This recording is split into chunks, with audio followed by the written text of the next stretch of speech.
This is Dolores Cannon with the Metaphysical Hour. We're back again with another guest tonight. I do want to say we've really got strange weather.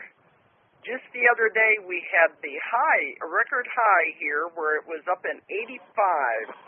And yesterday it bottom dropped down and it went down to the record low last night, and we woke up this morning with snow.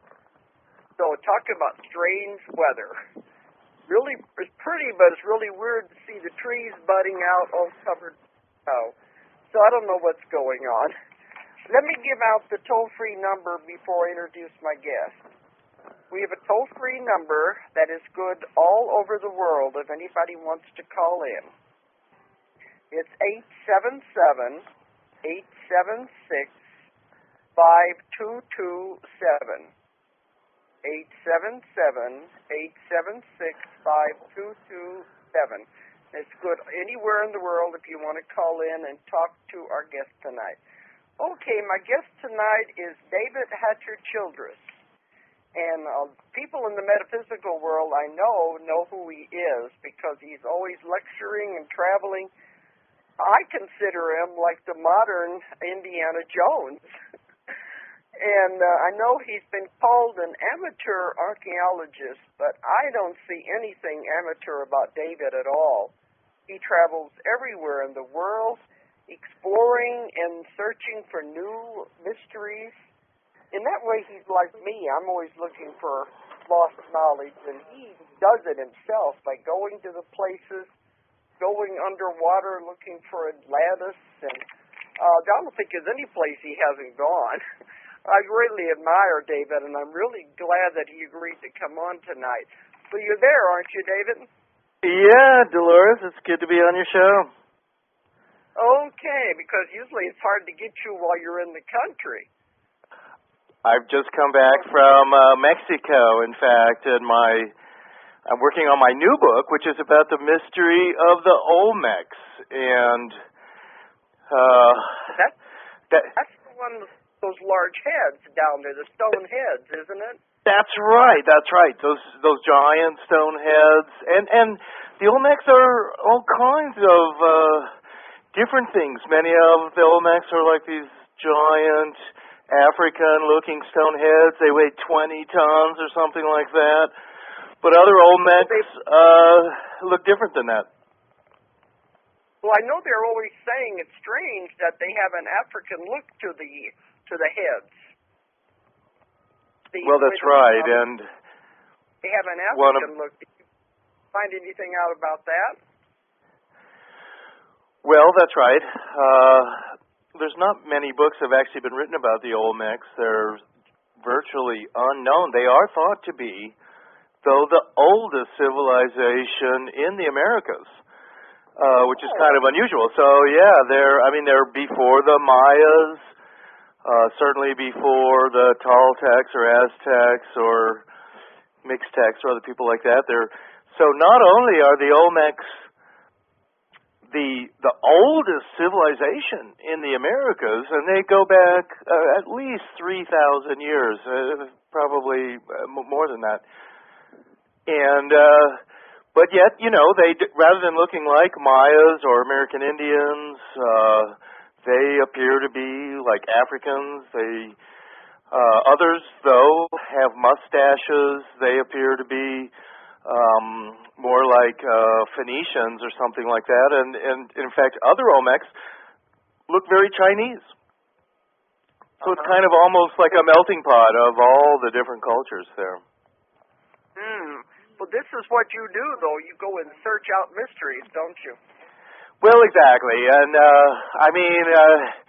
I love nothing more than just going out in the jungles and finding some giant wall made out of granite, some pyramid, some giant stone statue, or scuba diving now to underwater cities and things like that. And, I catalog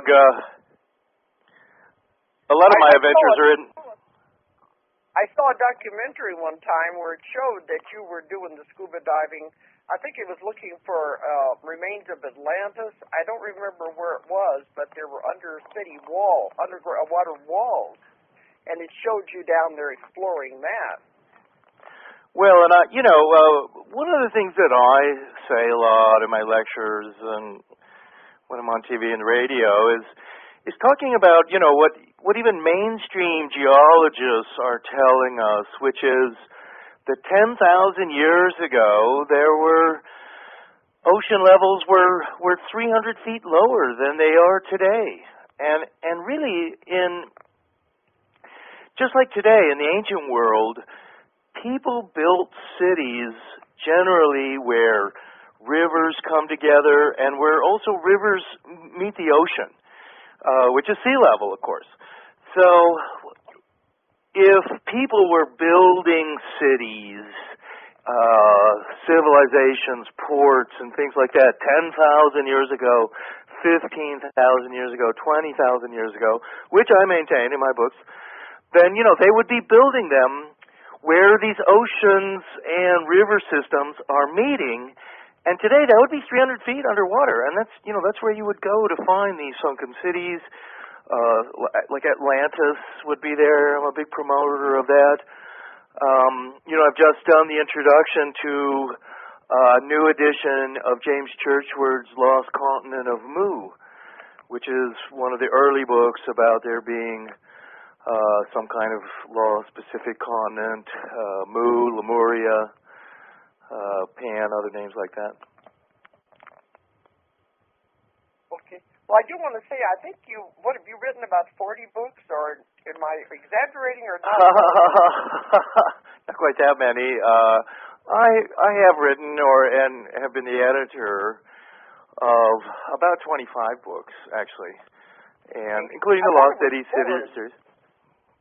I thought it was more because I know it has to do with lost cities and lost civilizations, and I know you're always tripping. You said like in the jungles. One time I was talking to you and you were getting ready to leave from Mongolia, so you go where the angels fear to tread, anyway. But I do. I love to travel and I love people, and like you, and I know you like to travel. The more you see, and the world is so fascinating a place, and people often ask me, what is your favorite place or something like that, and I don't have really an answer for that. I have many favorite places, and it's the rare place that I've been to that I didn't really like, actually. So, and there's many places I still have yet to go, by the way. So I'm traveling all the time. You go out there where nobody else gets to go, though. Because where I go, it's usually civilization, and you go where there isn't any civilization. Well, right. I mean, and I do that, of course, to a point. But I'm also, staying in hotels, and oftentimes in just kind of remote areas, Mongolia or Tibet, and again, many ancient ruins, I believe now, are underwater. South America is a great place, and for adventure and lost cities, just mysteries of the past, everything from Nazca and to Machu Picchu and Tiwanaku, Lake Titicaca, lost pyramids in the jungle. It's really super down there, and I always can recommend to that young person who wants to go out and have archaeological adventures, head for South America. And in fact, everyone. I've been to Machu You've been to Machu Picchu, right? Yeah, and that was, I wouldn't have gone any further, but that was really wild enough. And you're right, it really is fantastic. But they said, what did they say, that this TV crew had been down there and their cameras fell over and they broke a piece off of that, the monument to the sun down there. The sundial. Did you hear about that? Yeah, the Inti-Huayna, the hitching post of the sun. That is right. A boom of a camera hit that and knocked a chip off the corner, and that made international news at the time. Yeah. Now they're getting stricter about it, and they began putting up barriers. You're not going to have the free run of it the way we did when we were down there. So, they're afraid something else is going to get damaged. Yeah, well, I think it's just around that important thing, which is kind of the centerpiece of Machu Picchu. Machu Picchu is the most popular of all the megalithic cities and tourist sites in South America. And it's a secret city. I've maintained in my books on Lost Cities and Ancient Mysteries of South America and other books too, like Technology of the Gods and whatnot, that the Incas didn't build Machu Picchu or Cusco or Sacsayhuaman. I believe that. Cities. Our guide told us they knew that they didn't. But, that's what they always try to tell you. But they knew that was way, way older than the Incas. Yeah, that's right. And when I was down there, though, I had trouble with altitude sickness. Did it bother you? Yeah, that's no, I grew up in Colorado, and I've spent a lot of time in the Himalayas, even technical climbing, Mount Everest and stuff like that, as well as Tibet, and I've climbed Mount Kilimanjaro and things like that. So, I've been to high altitude a lot, so it doesn't bother me. But for most people it is, and particularly when you fly from sea level up to, say, Cusco or to La Paz, Bolivia, you're going to like 12,000, 13,000 feet, almost like instantly. And that will affect anybody, really. I mean, that's one of the things about your body Lake can Titicaca. adapt to it, and it's like that. But, we flew from Lima right up to Cusco, and that was a jolt to our system. So, I would warn people if they go down there that it could happen anyway. But otherwise, a day or so, and you seem to recover anyway. But, yeah, right. Okay. But, I've gone to some of these places, but not way back in the places that you've been. But have you ever been anywhere that you felt you might have been in danger? Oh, sure. And, I've even had to carry guns at times, and as well as pepper spray and things like that.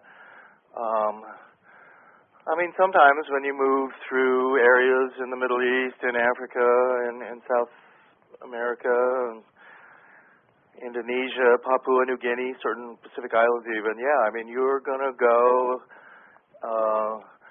oftentimes as a kind of a private army. Perhaps your guides are armed, and I'm lucky to be alive. Actually, I've had people try and kill me, and I write about that in my books, my Lost Cities books and stuff. So. Okay, but then you don't go in there by yourself. You do have people go with you. So that's right. That's right.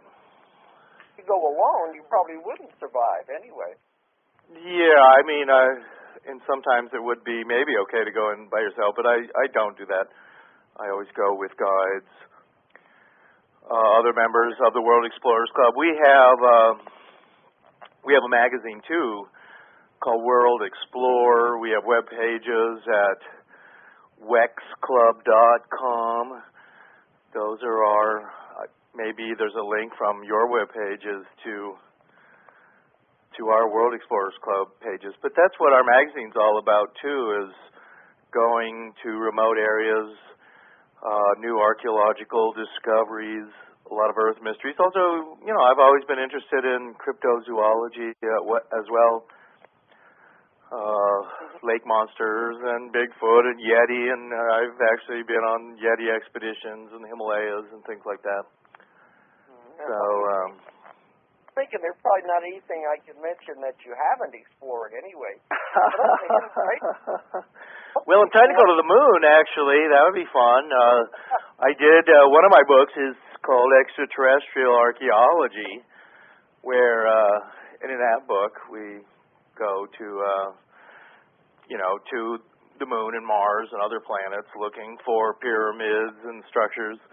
In my book on Atlantis and the power system of the gods, I combine my interest in Tesla and anti-gravity and free energy, other ancient technologies, with the whole obelisk system and how obelisks are, in my mind, these Atlantean-type monolithic crystal towers, and they were basically transmitting power in the ancient world, much as Tesla had tried to do with the towers that he was building in in Long Island, also in Colorado Springs.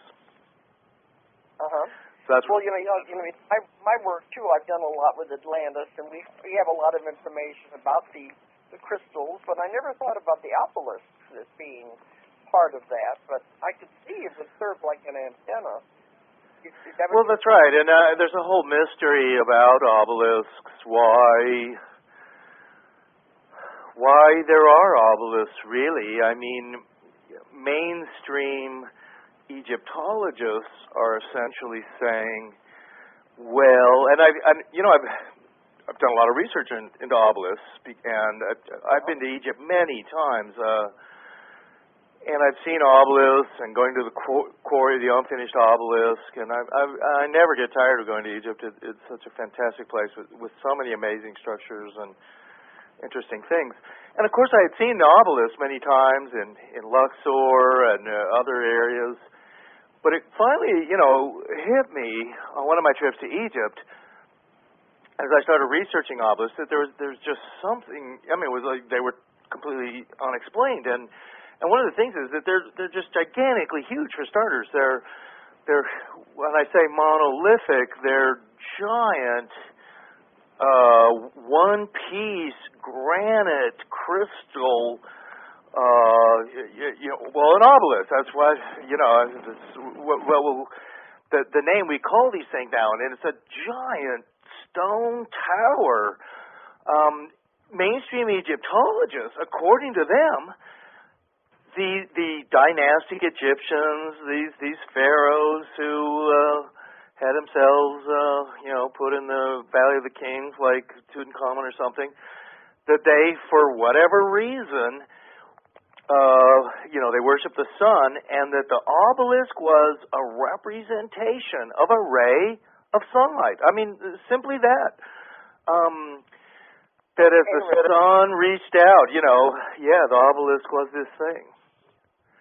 So, and as I looked into it more, I realized that, wow, I mean, to make an obelisk, to erect it, to move it somewhere, to then stand it up, and it is a tremendous engineering feat, and perhaps the ancient Egyptians were capable of doing it. I've now concluded that obelisks are older than dynastic Egyptians and come from Atlantis. And as I've maintained in my books, that that's very many... possible. And, in my books, too, I talk about that some of the survivors of Atlantis actually ended up in Egypt, and they had brought their talents with them, the talents of levitation and the way they could build these things. Okay, and that makes sense. Certain structures... The only one I have seen, I've not been to Egypt yet, but is the one on the banks of the Thames, river in London. You've seen that one. Yeah, sure. Have the one that was brought from Egypt many years ago, and it's erected on the banks of the Thames as it goes through London, and they have the little sphinxes right next to it. But that one I don't think is as tall as the ones you're talking about. That is a smaller obelisk. The biggest obelisks in Egypt have remained there because they can't, just foreign governments couldn't move them. But one of the things that happened was, even during Roman times, obelisks were taken out of Egypt. They didn't really make new ones, but they took obelisks. And in fact, today, the city with the most obelisks is Rome. And, there's something like 12 or 15 obelisks there or something, and some are relatively small. And so the Romans began this. I mean, and the more you find out about obelisks, and there's very few books written about them. That was something else I found out, that kind of like the Olmecs, that there were very few books on the subject. People didn't have much to say. It was kind of a mystery. I mean, and that surprised me right there with obelisks that there wasn't really a good explanation for even why the Egyptians or whoever was doing this, because it was a huge effort and not for a good reason. I mean, you don't have this is one of the things with megalithic building and particularly with the ancients who, for some reason, like to build all these giant blocks of stone and stuff, is that you don't have to build things like that. Well, we don't today. We use concrete and plaster, smaller blocks of stone, bricks.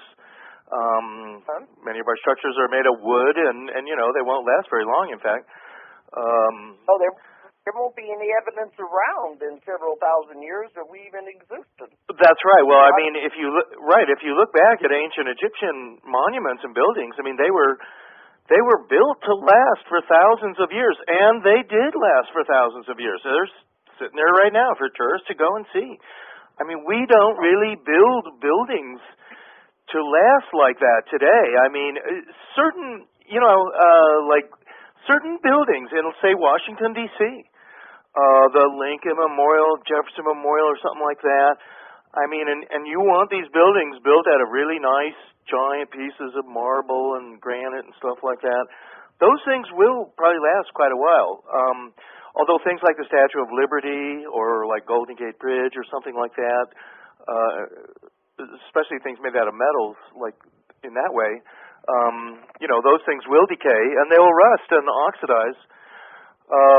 If the Atlanteans had ever built some giant steel cable bridge over, across some bay or something, it wouldn't be around today. It would be long, long gone. Look, in Europe, a lot of the cathedrals will be around. They've already been around for hundreds of years. Well, they're going now about 1,000 years.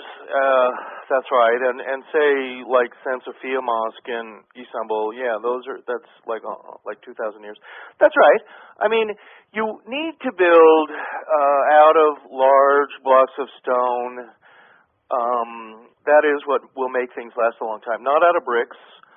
Although many ancient buildings were built out of bricks, like in ancient Sumeria and ancient India and stuff like that. And archaeologists have been able to excavate some of those structures, but they won't stand up so well as structures made out of giant blocks of stone.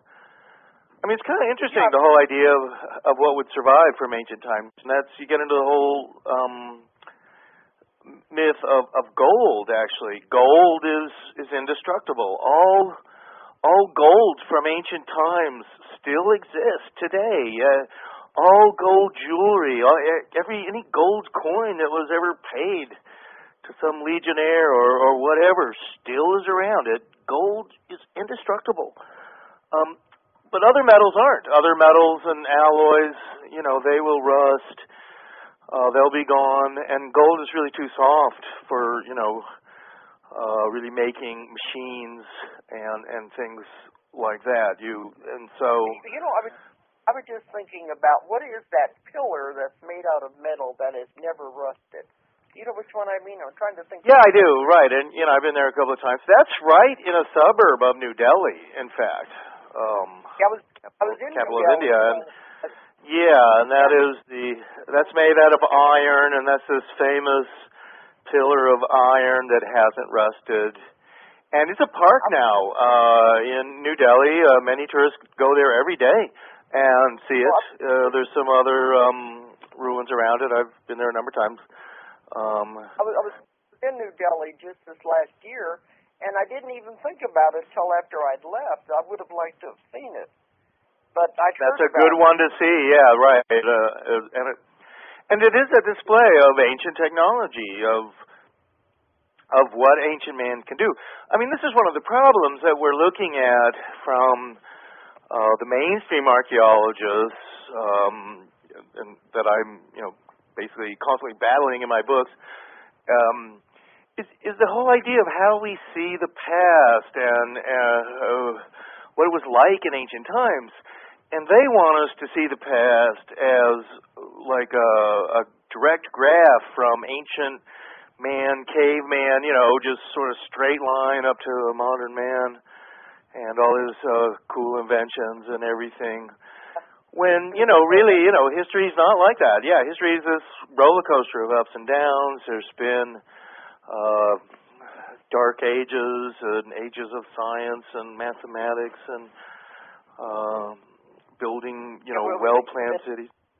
The two of us know it's not like that. But in my books too, I found out there were many, many civilizations that went down. It was not just Atlantis. There were others that reached very high peaks of civilization, and they were destroyed, and there's no evidence of them. But right, and most would be underwater, and there wouldn't be much evidence. I think that's a fallacy of the mainstream archaeologists and the skeptics who. And it's very good to inquire and all that. I certainly do. I mean, you want to look into it. But yeah, I mean, they naturally say, like, well, if Atlantis existed or these other high-tech civilizations, well, where's that Atlantean Mercedes, out in the desert? Why don't we find that Vimana airship, kind of there, on a mountainside, having crashed there thousands of years ago or something. And they kind of think yeah, we should really find stuff like that. And we won't. Yeah. I mean, yeah, that's what's wrong. No, that's not, you're not going to find that. And even if Vimana's had crashed on the mountainside, just like they're saying, it's just not going to be there thousands of years later. It simply won't. People, first of all, the first people who come along that Atlantean Mercedes in the desert, and I lived in Sudan back in the 70s doing oil exploration, and drove a Land Rover through really remote areas of Central Africa and stuff, and deserts and swamps and stuff there. And I can tell you, I mean, if I was to leave my Land Rover there because it broke down and go back to the oil camp and come back a week later, that Land Rover wouldn't be there anymore. I mean, and because not because somebody drove it away either. It wouldn't be there because people would have taken it apart, literally melted it down into spearheads and swords and things like that. I mean, I literally have seen it happen. And any kind of valuable metal like that, you have the same thing in South America and ultimately all over the world where these giant walls are fitted together. You have these clamps, keystone clamps, where these metal pieces are poured into these giant blocks.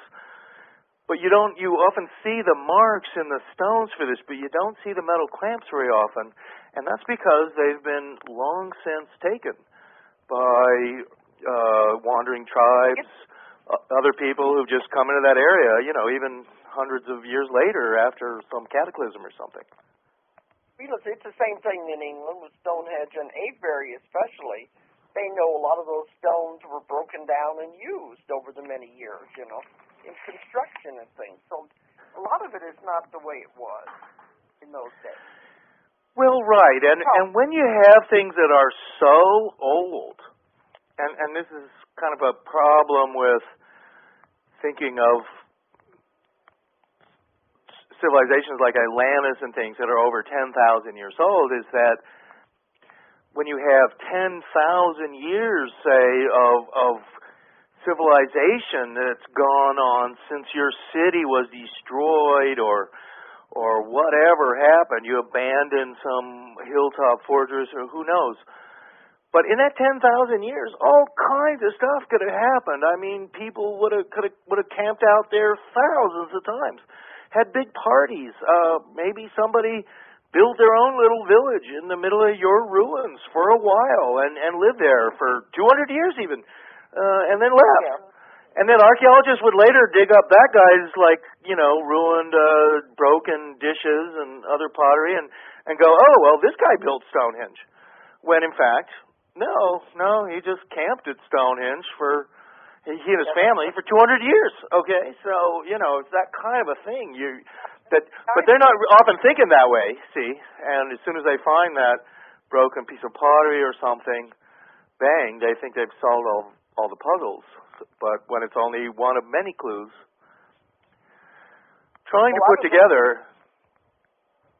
I was on Art Bell show. It's been several years ago, and I was talking about all kinds of things. And I got over 400 emails a day after that. One of them was from a female archaeologist, and she said, "How dare you go on the air?" I was talking about Atlantis.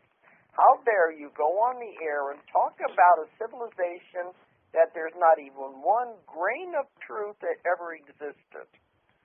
And I kept thinking, you're an archaeologist. Where is your magic? Where's your sense of mystery? Well, right, and well, and oh yeah, no, I am used to it, and you know, early on, what I will say to the skeptics, to the researcher or interviewers, is that, you know, what it really comes down to is how old civilization is. That's simply basically it. And if you're a believer, say in Atlantis, you're believing that, as I do, that civilization, you know, isn't only, say, 8,000 years old. That would, you know, starting whatever, 6,000 BC or something. If you believe that civilization goes back, say, 12,000 years to 10,000 BC, to 15,000 BC, well, and I believe all that, well, then, you know, and archaeologists are more and more pushing civilization back to these dates, in fact. So, but, you know, you can call it whatever you want, but, you know, most people call it Atlantis. I mean, that is the name for a civilization that's that old. Ultimately, in the end, even the mainstream archaeologists, you know, and this may take some years, but it's steadily marching this way as new discoveries are found underwater. Exactly what I'm talking about. This 300 feet underwater. I mean, that means all around India, around Indonesia, Southeast Asia, Thailand, Vietnam, all those areas. Also in Europe and the Mediterranean, that you have these basically drowned kingdoms. And what we have left are just sort of the pyramids and cities that were built on the mountaintops and things like that. Yeah. But, you know, there's one thing I wanted to ask you, too, about.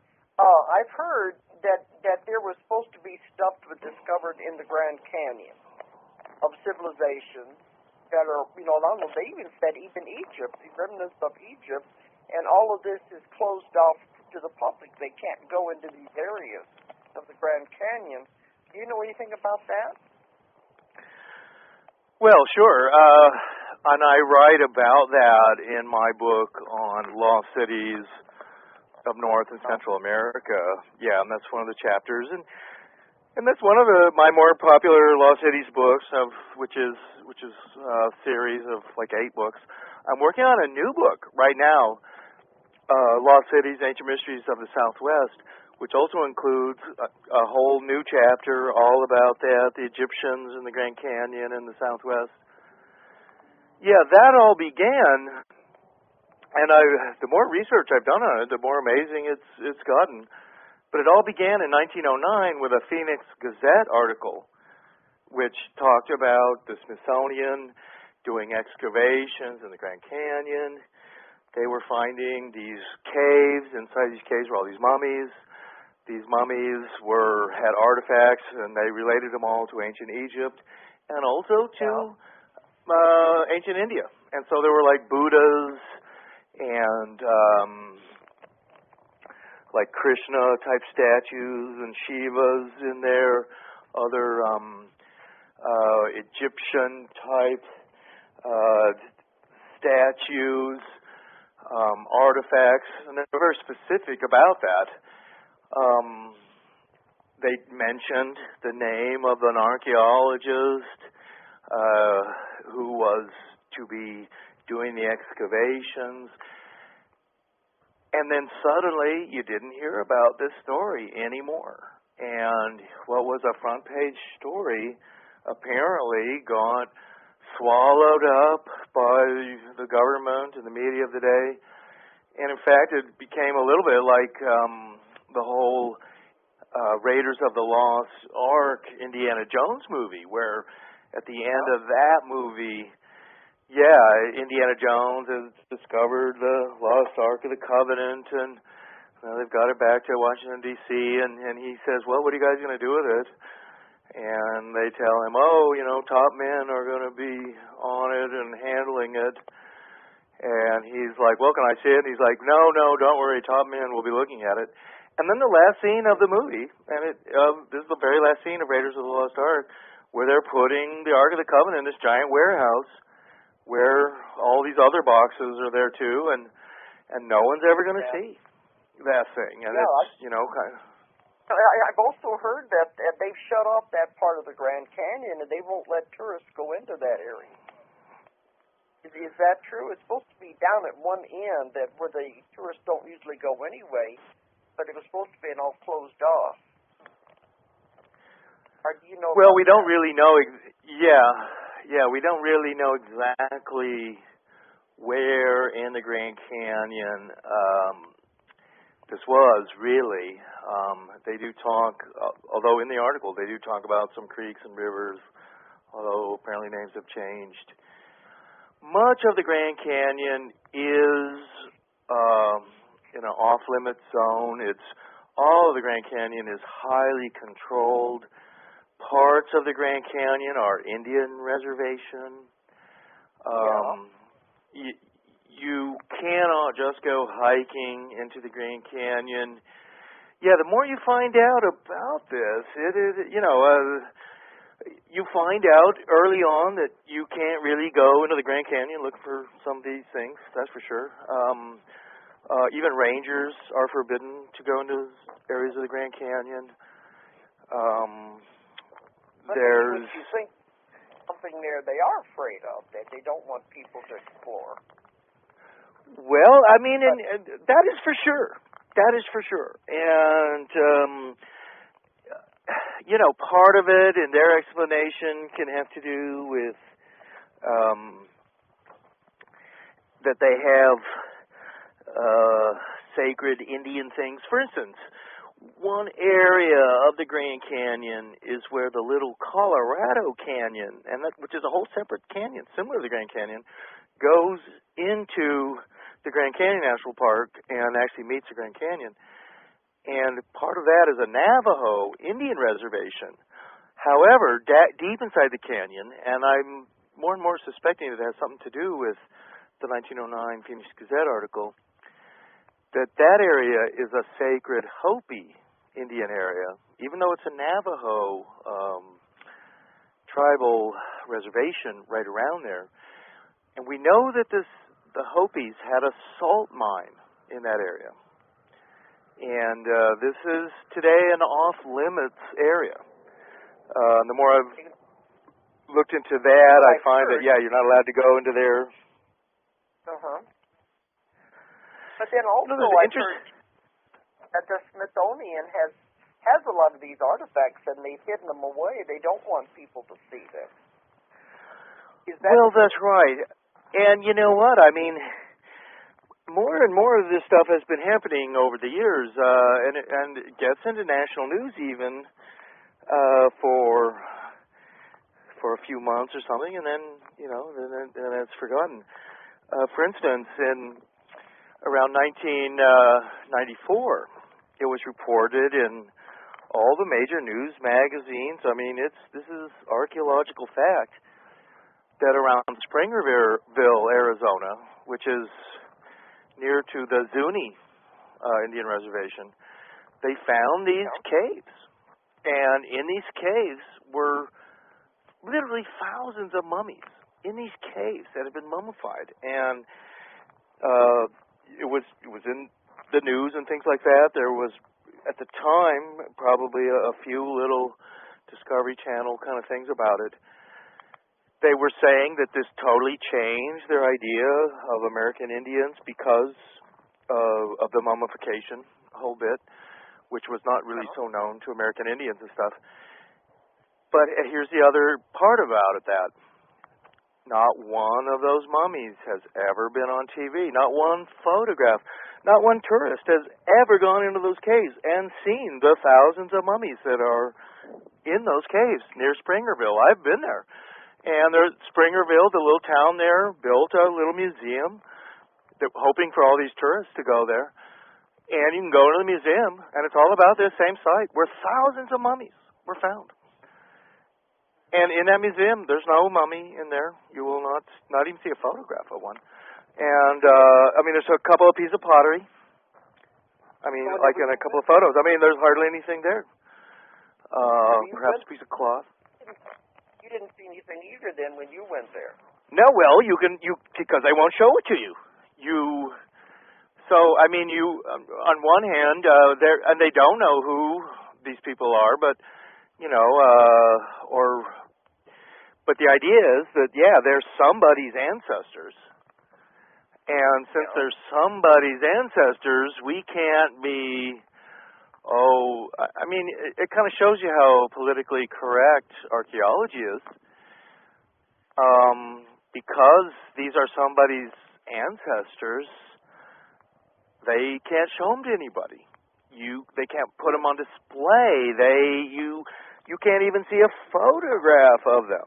I mean, it's an archaeological cover-up, really, in a way. I mean, and it totally exists. It's utterly real. And it fits into this Egyptian city in the Grand Canyon. I would think it would be interesting to take X-rays or DNA samples or something. But they won't. Well, and you know what? Maybe they have, but we'll never know what the results are. I mean, they literally keep it all a secret. Oh. There is there's a funny story that also goes along with this. Well, one thing, David, before we get too far, I usually start out by asking people their background, but how did you get into all of this anyway? Go back to your beginnings and tell me how you got started. Well, I've always been interested in history and in science, also in paranormal things. I'm interested in travel. I was fortunate at a young age to travel around Europe and go to Stonehenge and Greece and Turkey. Also traveled in Mexico with my parents and things like that. And and I was also a mountain guy who liked traveling and camping and things like that. And eventually I basically made it to the Far East. I was an English teacher in Taiwan. Later I went to the Himalayas, and I had always been interested in Mount Everest and as well as Tibet and ancient Tibetan monasteries and mysteries and stuff. And, as I started doing that, and I worked overseas, and then in the end I began writing the Lost Cities books.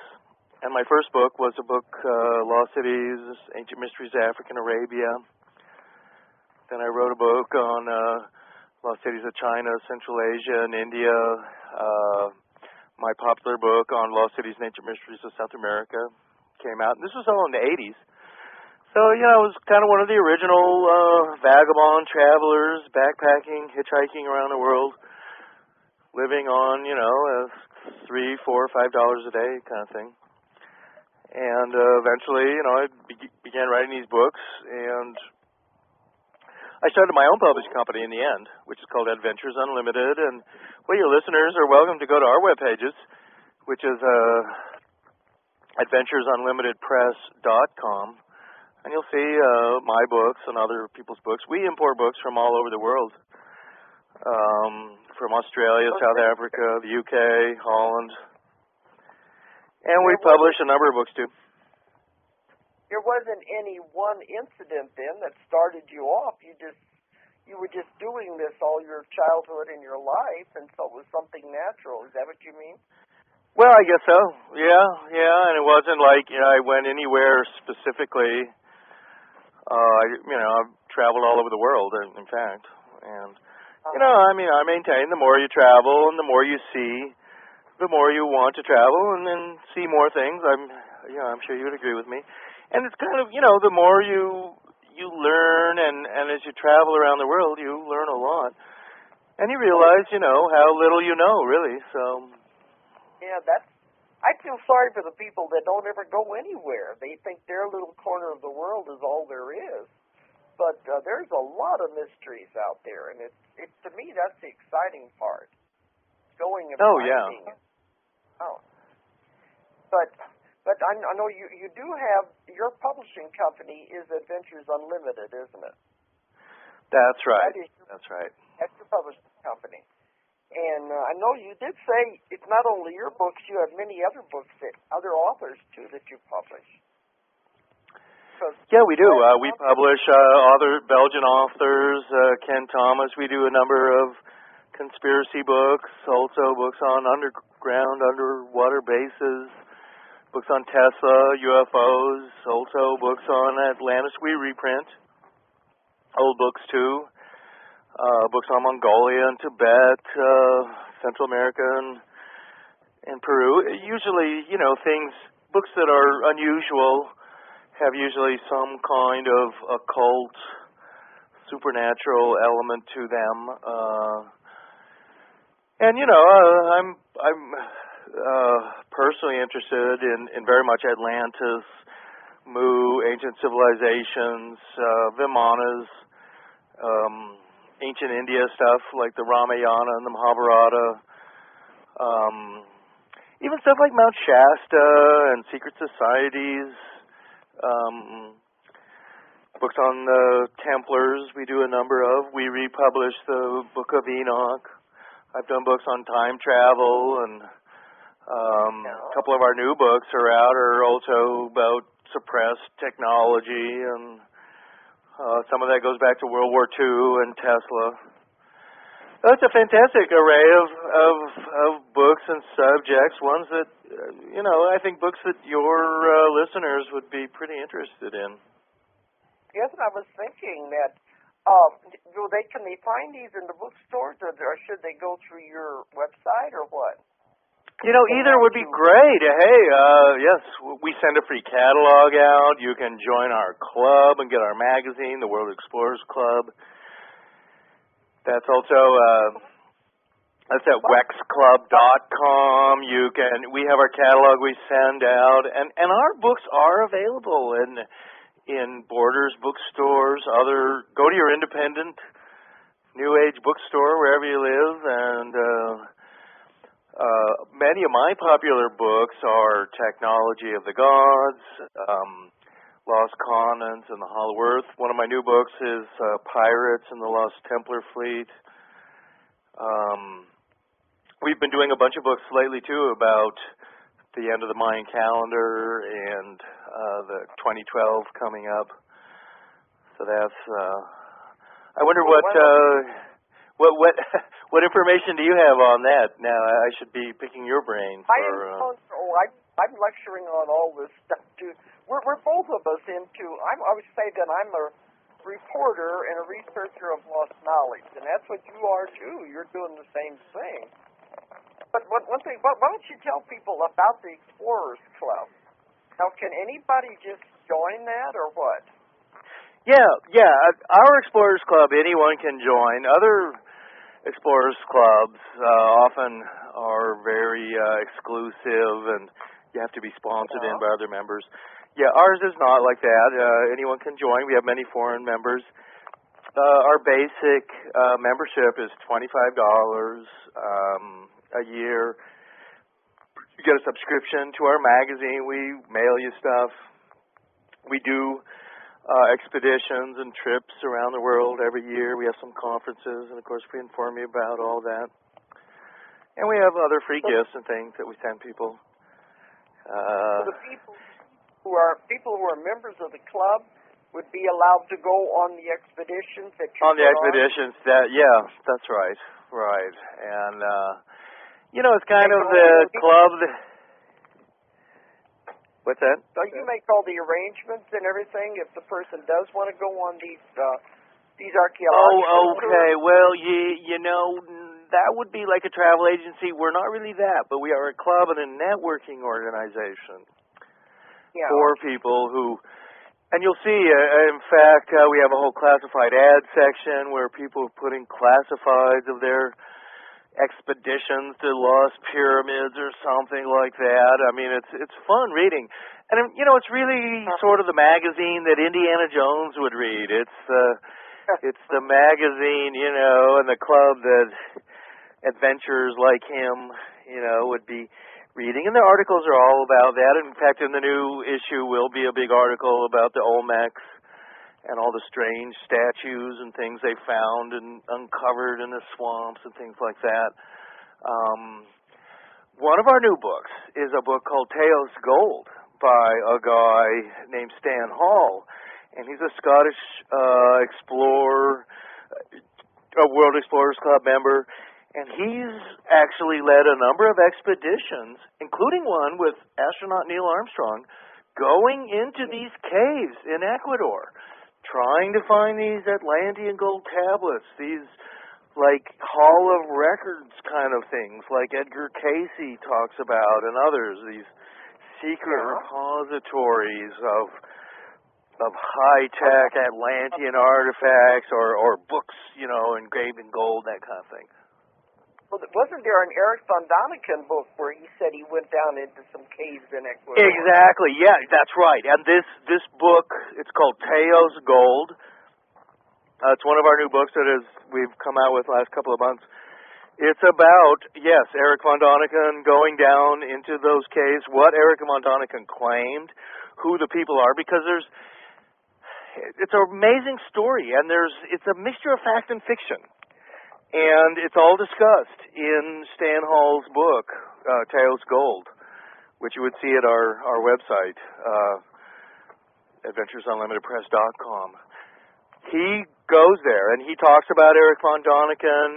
He did not personally go there with von Daniken. He did stuff later, you see, because what happened there was von Daniken, among many other people, was informed about these caves, some of the artifacts that appeared in them.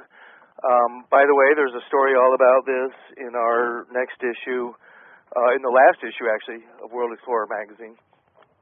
And they go into these caves. I mean, this is one of my books, too, touches on this subject, which was a book called Lost Continents and the Hollow Earth. And that was about the Shaver mystery, the whole idea of a hollow earth, holes at the poles even, strange things like that. But I also wrote a number of chapters in there about these ancient tunnel systems going deep into the earth. They're almost something out of like, you know, Tolkien's Lord of the Rings or something, where you have these ancient mines and ancient tunnels going deep into the earth and through the mountains. I'm convinced.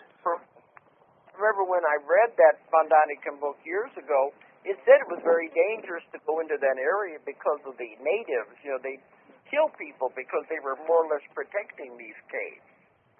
So well, that's right. And, yeah, even today it's dangerous to go into those areas. And, in fact, that area is one of the famous shrunken head areas. So you're talking, and this is in the Amazon jungle areas of Ecuador, right where Ecuador and Peru and Brazil all meet. Those areas, too, while they're jungle, they're steep mountain streams and stuff. There's no roads in those areas. People travel by canoe and stuff up rivers. These Indian tribes are uncontacted. They're very territorial naturally. And, I mean, it's part of their thing to actually kill people and turn them into shrunken heads and just hang them up on the roof rafter or something.